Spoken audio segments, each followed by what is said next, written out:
할렐루야, 좋으신 하나님을 찬양합니다. 여러분 모두를 축복합니다. 오늘도 여호와 일의 날입니다. 잠언을 쭉 묵상하다가 이제 한 번쯤 쉬어가는, 마치 우리가 외식하듯이 오늘부터 기도에 대한 말씀을 몇 시간 좀 며칠 정도 묵상하길 원합니다. 자, 오늘은 그 첫 시간 창세기 19장 29절 말씀 묵상하겠습니다. 기도합니다. 하나님 감사합니다. 영광 감사 올려드립니다.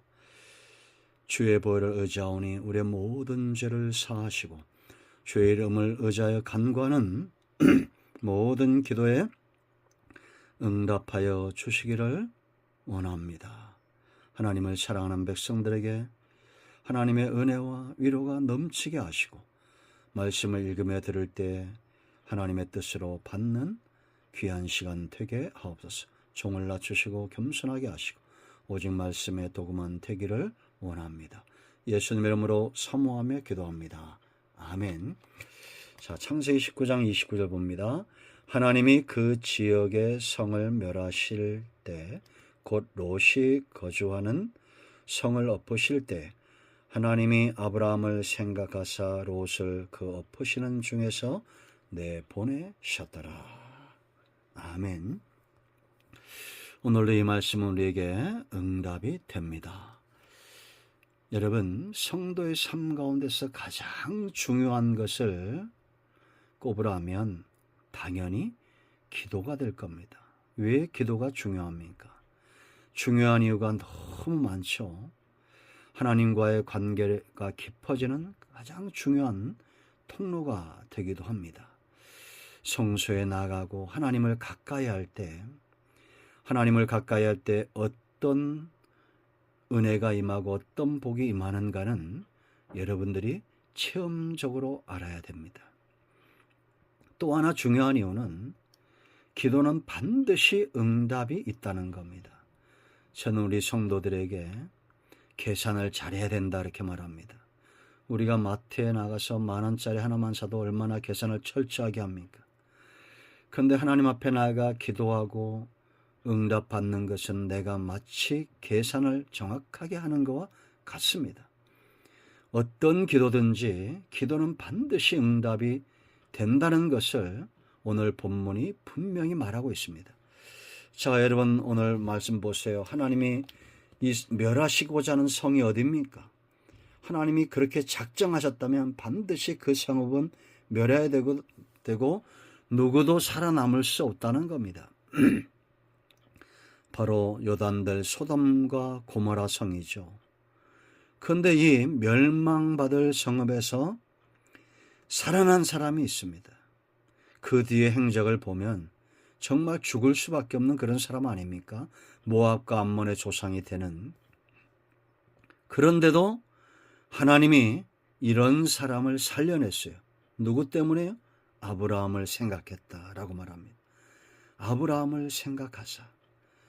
저는 확신하건대 아브라함 시대에 하나님이 아브라함을 생각하셨다면 이 시대에도 하나님이 생각하는 사람들이 있다는 겁니다. 우리가 기도해야 될 가장 중요한 이유입니다. 다윗처럼 새벽을 깨우고 하나님 앞에 나아가 기도할 때 하나님은 그 사람을 생각합니다.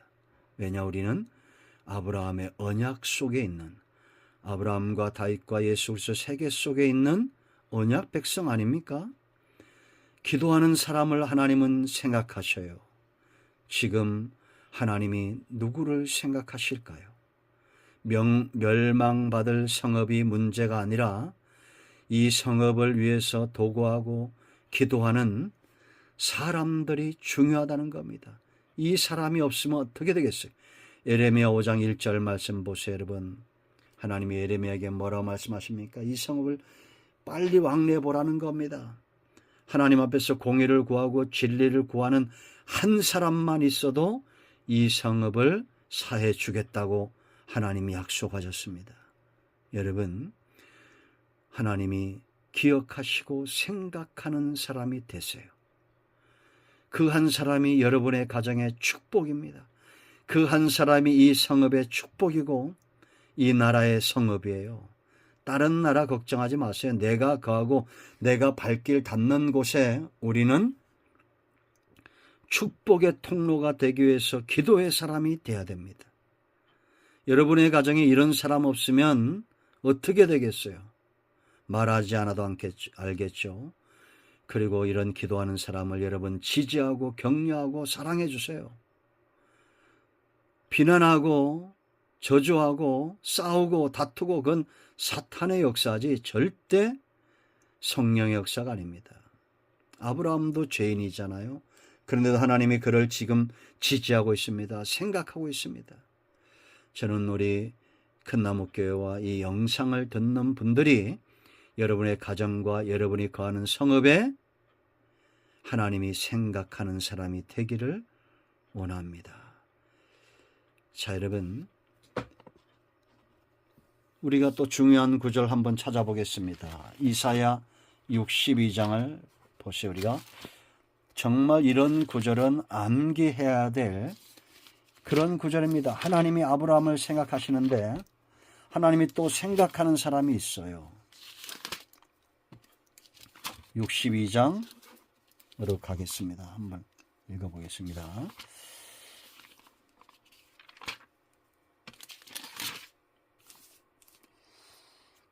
자, 62장 6절 말씀 보세요. 하나님이 누구를 생각하시느냐? 예루살렘이여, 내가 너의 성벽 위에 파수꾼을 세우고, 예루살렘 성을 위하여 세운 파수꾼들이 있다는 겁니다.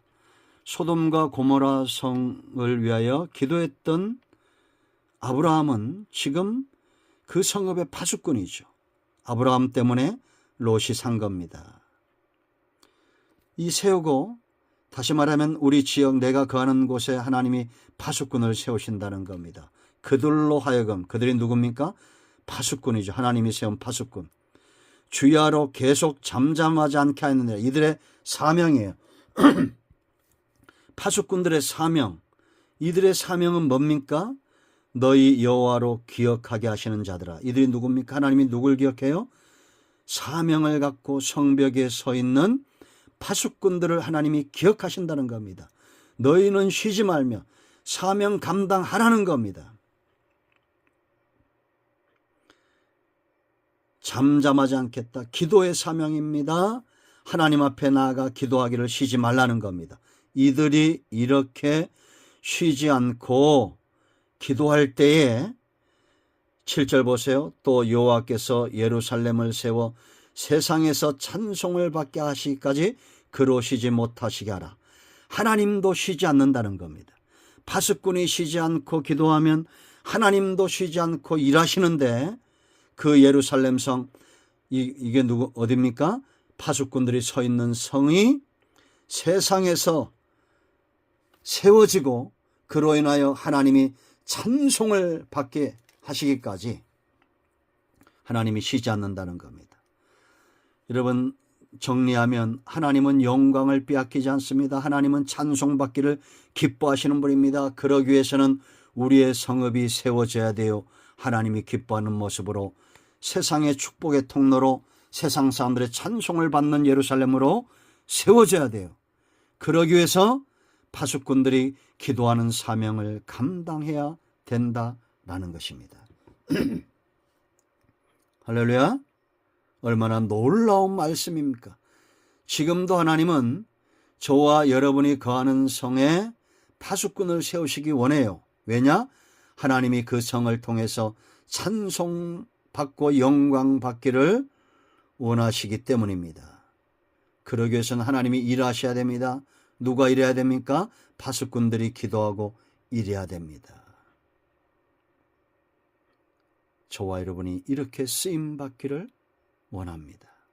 자, 이제 우리가 생각할 것은 아브라함이 왜 이렇게 담대하게 하나님 앞에 나아가서 그 사명을 감당하고 마땅히 멸망을 받을 수밖에 없는 소돔과 고모라 성, 그곳을 향한 하나님의 그 마음을 돌이켰던 그 기도의 비법이 뭘까요? 그에게 자격이 있고 책임이 있기 때문입니다. 그것이 무엇인지 내일 살펴보겠습니다. 기도합니다. 영광과 감사와 찬송을 하나님 앞에 올려드립니다. 온 마음으로 하나님을 사랑하며 예배하는 백성들을 기억하시고 저들이 서 있는 성읍이 하나님의 찬송이 되기까지 기도하게 하옵소서. 하나님께서 쉬지 않고 일하시도록 기도하게 하옵소서. 우리 가운데 마음이 상한 자, 병든 자 치유하시고 회복시켜 주시기를 원합니다. 예수님의 이름으로 사모하며 축복하며 치유하며 기도합니다. 아멘. 할렐루야. 오늘 응답이 우리 가운데 임하였습니다.